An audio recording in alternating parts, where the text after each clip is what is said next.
Cause this is my birthday, bitch. And I am 28. I will smack a big bitch. What that bitch wanna do? I'll send you right to the Lord. Chastity Strong was born on June 25, 1995, in Kansas City, Missouri. She grew up in a big family with people who loved her very much. Her home was always filled with music, laughter, and loud voices. From a young age, she loved to sing, dance, and smile. People around her said she was the fun one, the bright light in every room. She worked as a certified nursing assistant. That means she helped older people with things like getting dressed, eating, and staying clean. She was very good at caring for others. She wanted to go back to school and become a registered nurse. She talked about it often, and she believed she would get there one day.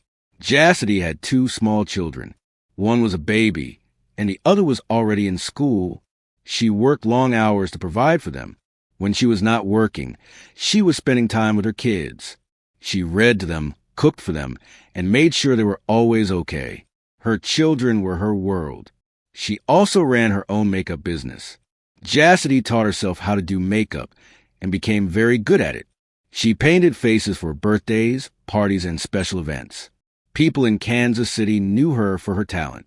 She even got picked as a semi-finalist in a local award show that celebrated young business owners and artists. Chastity kept a positive attitude every day.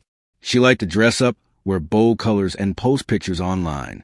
Her phone was full of selfies, photos of her kids, and videos of her dancing at home. Her energy was strong, and people loved being around her. She always made people feel welcome and seen. She enjoyed cooking and often made big meals for her family. She was known for bringing people together, whether it was a small dinner or a weekend gathering. Chastity was the one who made sure everything felt fun and full of love. She often said that her home was where everyone could feel safe and happy. Even though life was not always easy, Chastity kept pushing forward. She stayed focused on her goals, raised her children with care, and kept building her future step by step. She lived with purpose, and she was proud of who she was becoming. Chastity was moving in the right direction, and she was doing her way. Before we dive in, don't forget to hit that subscribe button. Drop a comment below. Where are you tuning in from? What are your thoughts as this story unfolds? Your voice matters. These are real people, real tragedies, and real lessons we can't ignore. Share this video with someone you care about. It could make all the difference. Welcome to Unseen Crime Dossiers, your home for spine-chilling cases, haunting before mysteries, and deep dives into the world of crime. From jaw-dropping real-life events to groundbreaking forensic discoveries, we're here to uncover the truth behind the most gripping investigations. Step inside, examine the evidence, and lose yourself in the shadows of true crime. On the night of June 24th, 2023, Chastity was getting ready to go out. She wore a bright outfit. Her makeup was done perfectly, and her mood was high. It was her birthday weekend, and she had plans to enjoy every part of it. She left home late in the evening to meet friends and join others at a celebration. The gathering took place near 57th and Prospect Avenue in Kansas City. It was not an official club or event hall. It was a private after-hours party that lasted deep into the night. Music was loud, people were dancing, and the energy inside was fast and full. Chastity was one of many enjoying the moment, moving between people and sharing hugs and smiles. The party crowd continued to grow. There was drinking, music playing through speakers, and a lot of movement in and out of the building. Most people knew each other or came with someone they trusted. Chastity was part of that circle. She had no idea that by early morning, the entire mood would change without warning. Around 4:30 a.m. on June 25th, loud gunshots broke the music. Panic started fast. People ran in different directions. Some fell, others hid. Chastity was among those who tried to get away from the danger. The noise was sharp, and it echoed through the area. In just a few seconds, the crowd scattered, and the scene turned into chaos. Chastity was shot during the confusion. She did not make it out alive. 2 other young men, Nico Manning and Camden Brown, also died that night. Multiple people were injured. Police arrived soon after, and the area was blocked off with yellow tape.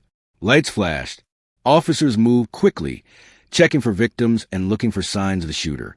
Chastity Strong was born on June 25, 1995, in Kansas City, Missouri. She grew up in a big family with people who loved her very much. Her home was always filled with music, laughter, and loud voices. From a young age, she loved to sing, dance, and smile. People around her said she was the fun one, the bright light in every room. She worked as a certified nursing assistant. That means she helped older people with things like getting dressed, eating, and staying clean. She was very good at caring for others. She wanted to go back to school and become a registered nurse. She talked about it often, and she believed she would get there one day. Chastity had 2 small children. One was a baby, and the other was already in school. She worked long hours to provide for them. When she was not working, she was spending time with her kids. She read to them, cooked for them, and made sure they were always okay. Her children were her world. She also ran her own makeup business. Chastity taught herself how to do makeup and became very good at it. She painted faces for birthdays, parties, and special events. People in Kansas City knew her for her talent. She even got picked as a semi-finalist in a local award show that celebrated young business owners and artists. Chastity kept a positive attitude every day. She liked to dress up, wear bold colors, and post pictures online. Her phone was full of selfies, photos of her kids, and videos of her dancing at home. Her energy was strong, and people loved being around her. She always made people feel welcome and seen. She enjoyed cooking and often made big meals for her family. She was known for bringing people together, whether it was a small dinner or a weekend gathering. Chastity was the one who made sure everything felt fun and full of love. She often said that her home was where everyone could feel safe and happy. Even though life was not always easy, Chastity kept pushing forward. She stayed focused on her goals, raised her children with care, and kept building her future step by step. She lived with purpose, and she was proud of who she was becoming. Chastity was moving in the right direction, and she was doing her way. Her goal was the same. She wanted people to understand what her family had been through. Her words carried weight because they came from real pain. Supporters began to stand beside her. Some were mothers who had lost children. Others were neighbors, friends, or people who had simply heard the story. They walked with her during marches and stood with candles during silent gatherings. They handed out information and made sure her message kept moving forward. Even without arrest, Tamika did not stop. Her strength became a symbol for others. She kept her daughter's name alive through action. Though the case remained open, her focus had shifted toward change. Her steps were slow but steady. Her fight was no longer just about what happened. It was also about what could still be done. Months after the shooting, Chastity Strong's name continued to echo across Kansas City. Her photo remained on community boards, and her story stayed alive in small circles. Though new headlines came and went, her memory held a place in the hearts of many. People remember the birthday that turned into a tragedy. Local artists painted a mural on a brick wall not far from the neighborhood where she grew up. It showed her smiling, with bright colors behind her. Children walked by it on their way to school. Her image became more than a face. It stood as a reminder of life lost too soon. Schools began holding talks about safety and youth violence. Chastity's name was mentioned during some of these events. Speakers told her story to teach others about making better choices. Teachers encouraged students to stay alert and look out for one another. The message spread without needing loud voices. At community centers, her name was printed on event flyers. Small gatherings were held where food was shared, music played, and memories were told. People lit candles, held hands, and listened to stories about who she was. These events weren't loud or big, but they were honest and full of meaning. On what would have been her 29th birthday, friends and family gathered again. They wore matching shirts, released balloons, and stood together in silence. Her mother held a framed photo, and her children stood nearby. No speeches were made. It was a quiet day of reflection and love. In her old neighborhood, neighbors spoke about her often. Some remembered her walking her kids down the street. Others talked about how she always waved from her porch. Her name brought soft smiles and long pauses. Her memory became part of the streets where she once lived. Though time passed, the impact of her loss remained. Jassidy's story became a part of the city's story. It reminded people of the need to protect, to care, and to keep watch over one another. Her face, her name, and her life were not forgotten. In quiet ways, the city continued to remember her. The case remained unsolved.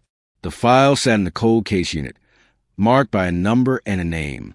Inside were photos, witness statements, and reports. It had been reviewed many times, but no new leads came in. Each page held pieces of a story that was still incomplete. Detectives continued their work quietly. They rechecked evidence and looked at tips that had come through the hotline. Many leads went nowhere. Some names were mentioned, but could not be confirmed. The investigation moved slowly, with no fresh information to push it forward. The families of all three victims waited for updates that never came. Meetings with police brought little news. Investigators said they needed cooperation from the community. Without it, progress would remain stalled. Time passed, but the pain for the families stayed in place. Files like this often depended on new eyes or sudden breakthroughs. Sometimes, someone remembered something. Other times, technology revealed details that were missed before. In this case, no such break had come. The weight of silence grew heavier with each passing season. Tamika continued to contact the department regularly. She asked for any detail, any sign that the case had not been forgotten. Officers assured her it was still active, but no arrests had been made. The killer or killers had not been found. The reasons remained hidden.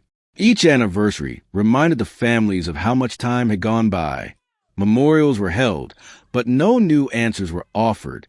Flyers faded on poles. Posts on social media grew fewer. But the pain inside those closest to Jassidy never faded.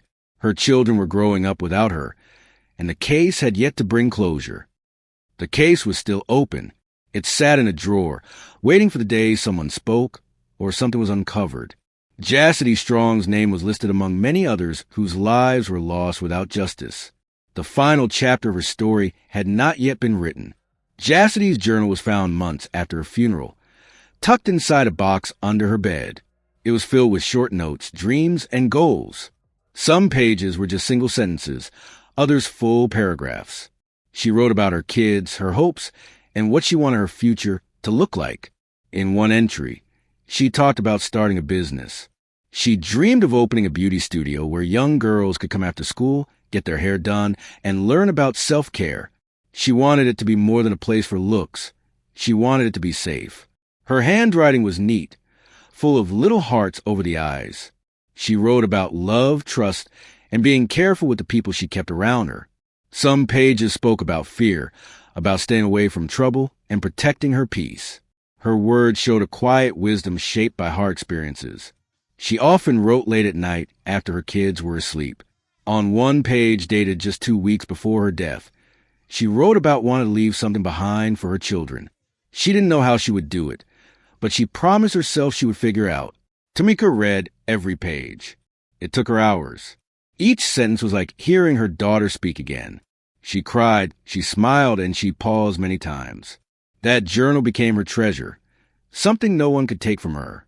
Jassidy's thoughts, in her own words, stayed with her. Photocopies were made and shared with close friends and family. Some of her quotes were printed on shirts worn during walks for peace. Her words became a quiet call for change, not shouted in the streets, but whispered in living rooms and classrooms. Though her life ended too soon, Jassidy left behind more than pain. She left behind a message of hope, growth, and love. Her thoughts, once private, were now part of the legacy that continued to grow in her name.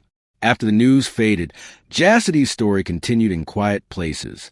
It was not the breaking headlines anymore, but it stayed present in conversations between mothers, mentors, and neighbors. Her name came up during local meetings about safety and support for young women. One organization started a program in her memory. It offered after-school care and workshops for teen girls. They called it Jassidy's Path. The idea came from her journal and the life she had tried to build. Volunteers taught self-esteem, health, and how to stay away from harmful environments. Her children became part of that program. With the help of family, they kept attending school and taking part in events built to help them grow strong. Though they no longer had their mother, they had support. Their names were included in every fundraiser held in her honor. Local media occasionally mentioned her case during special reports. They highlighted stories of unsolved deaths and families still searching for justice. Jassidy's name came up alongside others who were taken too early. Her face remained on the screen, reminding viewers of what had happened. Community leaders met behind closed doors to talk about ways to stop violence. They used real stories like hers to push for new ideas. New streetlights, more cameras, and youth activities were discussed. Though results were slow, her name helped push efforts forward. A small scholarship fund was created in her name for single mothers returning to school. The goal was to support women like Jassidy, who wanted better lives. Each year, one person was selected and given help with tuition and supplies.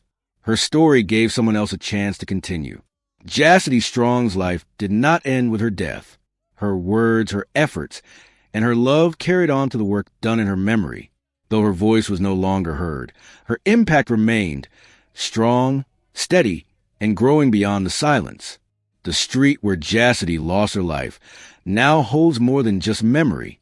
A small mural was painted on a nearby wall with her name and the words, "Forever Strong." People walk by it every day, some stopping to read the message, others passing in silence. Each person who knew her holds on to a different memory. For some, it was her laugh. For others, the way she lifted people up even when she was struggling. Her influence stayed woven into the lives she touched, both directly and from a distance.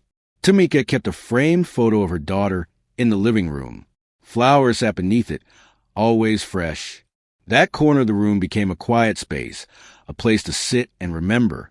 Family members often gathered there, sharing stories or simply sitting in silence together. Online, her name still trended on certain dates. Friends continued to post messages and light digital candles. Some shared old photos, while others wrote poems and thoughts about how much she meant to them. Her online presence became a living tribute, updated with every post. The children she left behind continued to grow under the care of loved ones. Each milestone they reached felt like both joy and sadness.